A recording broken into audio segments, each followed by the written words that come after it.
আজকে মা রান্না করলো ঘাগরার চচ্চড়ি। সো হ্যালো বন্ধুরা, আমি হলাম সুমন আর নতুনদেরকে আমার চ্যানেলে জানাই স্বাগত। আর হ্যাঁ, প্রথমেই আমি ক্ষমা প্রার্থী, কারণ ভিডিও আসতে প্রচুর লেট হয়ে গেছে। তো যাই হোক, পারলে তোমরা আমাকে ক্ষমা করে দিও। আর হ্যাঁ, আজকের ভয়েসটা একটু খারাপ আসতে পারে, কারণ এই সিজনে না প্রচুর ঠান্ডা লেগেছে। কারণ একবার গরম পড়ছে তো একবার ঠান্ডা, মানে খুবই একটা খারাপ ওয়েদার।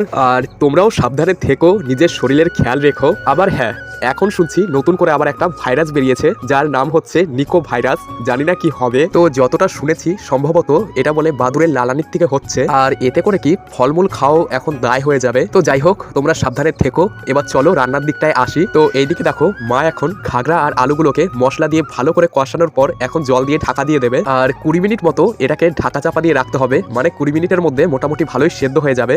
তো আগে যেই মশলাগুলো দেওয়া হয়েছে সেই মশলাগুলোর সঙ্গে আমি নামগুলো লিখে দেওয়ার চেষ্টা করব, এতে করে তোমাদের বুঝতেও সুবিধা হবে। আর এই চচ্চড়ি রান্নাটা একদমই সহজ, মানে যারা রান্নাও করতে পারে না তারাও এটা বানাতে পারবে, কিন্তু খেতে জাস্ট অসাধারণ হয়। তো তোমরা যারা খেয়েছো তারাই এটা স্বাদটা বুঝতে পারবে। আর এইদিকেও কিন্তু একটা দারুণ খাবার গরম গরম নামানো হচ্ছে, যেটা হচ্ছে খাসির চর্বি দিয়ে একটু পাতলা করে ঘুগনি।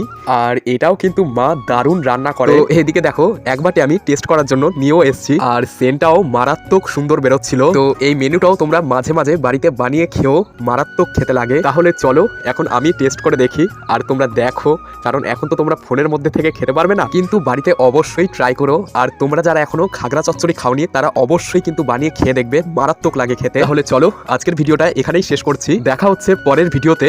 বাই।